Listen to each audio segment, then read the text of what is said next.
The focus of this video is the election of 1840 for the President of the United States and what that election showed about the development of American politics during this time period. So the election was held basically between the incumbent, Martin Van Buren, a Democrat, and the opponent was a Whig named William Henry Harrison. Van Buren was chosen unenthusiastically in 1840 by the Democrats to run for re-election because there really was no one else that they could put up who they thought would have a chance. The Whigs, on the other hand, united behind William Henry Harrison of Ohio. Now, he wasn't the best politician, but the Whigs thought he was their best shot at victory, and here's why. Harrison was known for his military victories against the British in the War of 1812 and just before the War of 1812, at the Battle of Tippecanoe and at the Battle of Thames. He was nearly 68 when he ran for the presidency, and he was nominated because he was largely issueless and enemyless. His views were not widely known. John Tyler of Virginia was nominated as his vice presidential running mate, and together Harrison and Tyler ran under the slogan Tippecanoe and Tyler too. Whig strategy in the election of 1840 was pretty simple. Basically, they were trying to put the focus of the election on the ways that the Democrats under Van Buren had hurt America, and that meant that they were focusing on the Panic of 1837.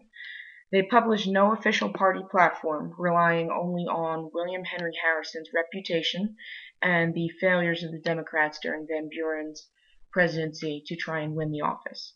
Now, during the campaign of Election 40, one Democratic newspaper editor tried to attack William Henry Harrison as an old farmer who should stay at home with his pension, log cabin, and his hard cider.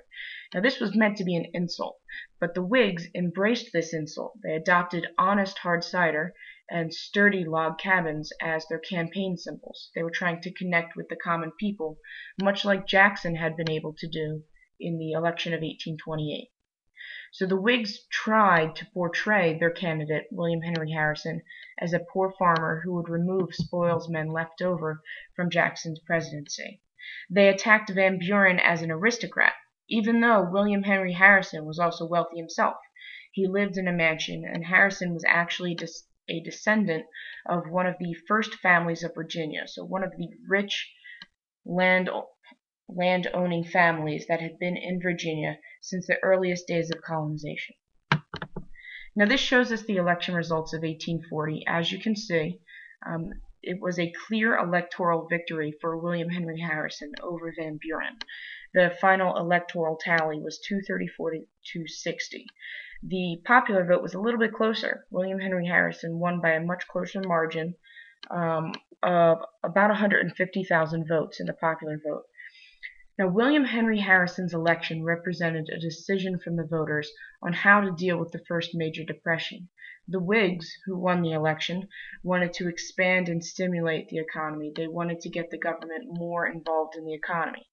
The Democrats, the losers, had campaigned under a platform of completely removing the government from involvement with the economy. So the voters were choosing for the government to be more involved with the economy in the election of 1840. It also showed a couple things about the role of democracy in America. The results of the election of 1840 show that democracy had officially won over the aristocracy. Politicians had to win over the common people, not just aristocrats, in order to win an election. Poor and humble were adjectives that were seen as synonymous with honest.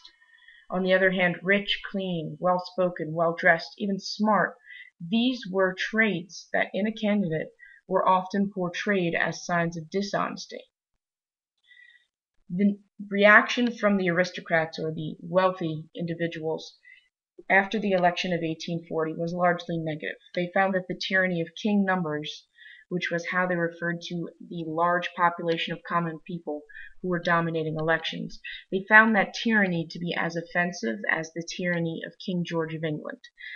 However, despite these negative reactions, the aristocrats could not stop the common man's move to the center of the national political stage.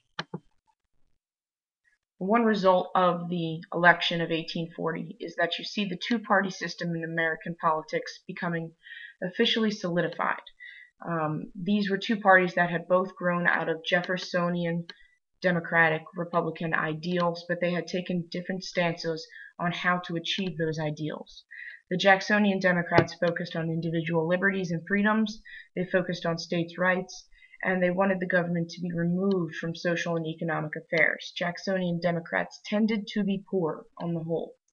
Whigs, on the other hand, were willing and eager to use the government to achieve their social goals. Most of them favored the national bank and protective tariffs, as well as the national government paying for internal improvements, public schools, and also moral reforms such as abolition, meaning the end of slavery, and prohibition, meaning the outlaw of the consumption of alcohol. Whigs on the whole tended to be more prosperous or wealthy than Jacksonian Democrats. There were some similarities between these two political parties. Both parties got support from various regions and levels of society, and that's really important for two reasons. One, diversity within the political parties prevented radical or extreme positions on issues. They had a lot of different types of people who were members of each party, so they had to have party positions that a lot of people would agree on, so they couldn't pick anything too radical or extreme. Secondly, because there was some geographical diversity, people in the North and South would be either Democrats or Whigs. It wasn't like the North was all Whigs and the South was all Democrats. Because there was geographic diversity in these political parties, the two-party system, at least during the 1840s, was able to prevent or really delay the development of purely sectional political parties.